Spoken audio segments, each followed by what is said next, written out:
Fort Walsh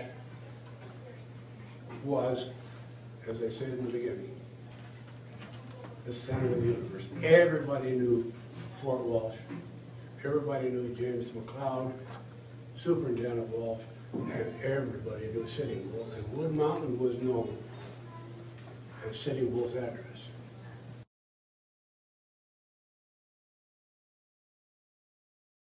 As most of us know, on June 25th, 1876, Custer and several units of the 7th Cavalry jumped a huge encampment of Sioux and Cheyenne Indians camped in the Little Bighorn Valley, with disastrous results to the 7th Cavalry and Colonel Custer.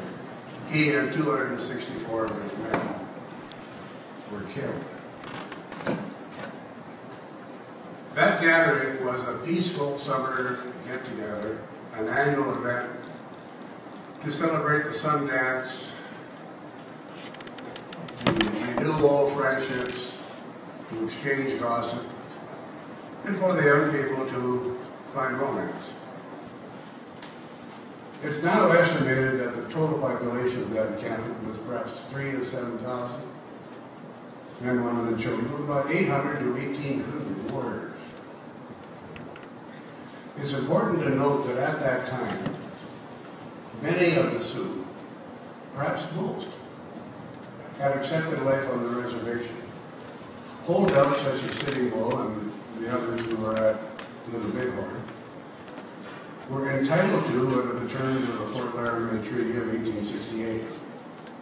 As long as there were buffalo to hunt, they were entitled to be out in the open, and they were. The American Army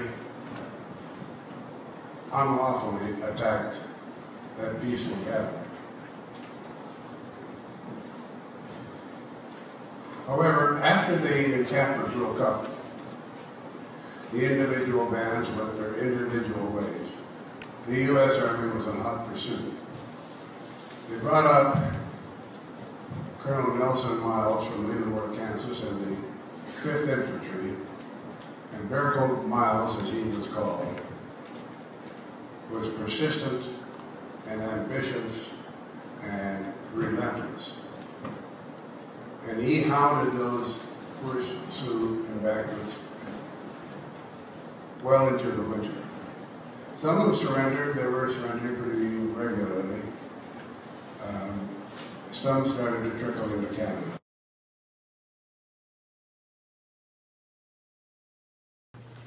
The buffalo in Canada failed in 1879. There were over 100. And suddenly there were no more buffalo.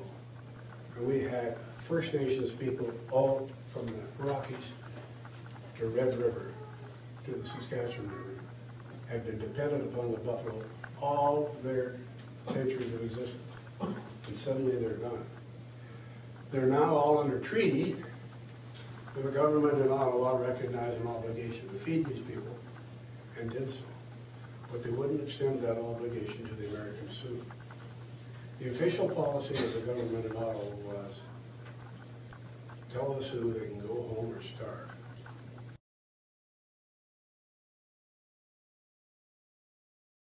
On the 15th of October, the Hayes Commission finally made it to the border.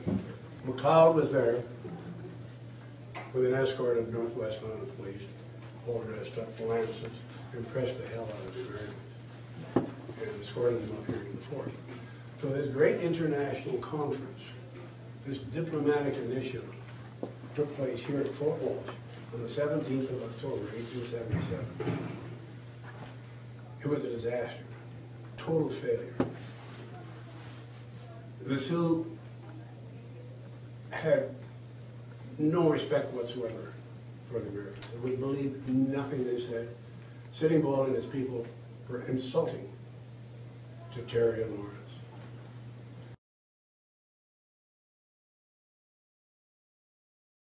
Walsh was Sitting Bull's